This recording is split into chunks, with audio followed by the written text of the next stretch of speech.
Yaşayı bir yıl havayda, Ahtan Fethi şiiri, Fethi Yahyaki'yi.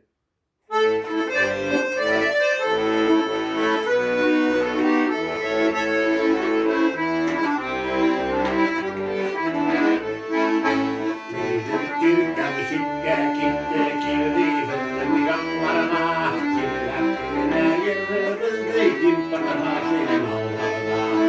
Yaşayı bir yıl havayda, Tüygenin elle fayda, Belki faydaman bir fayda, Belki gidersin fayda.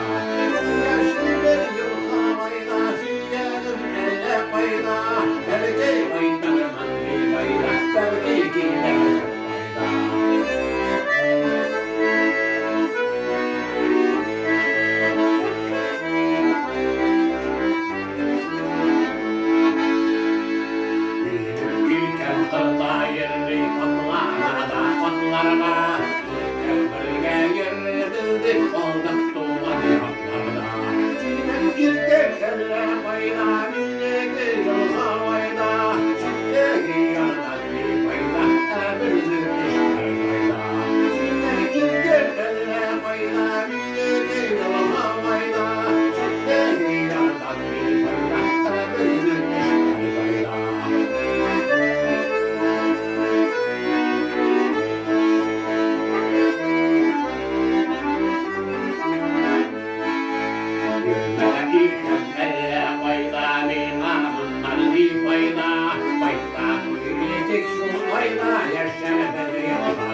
Yaşlı bir yıl havayla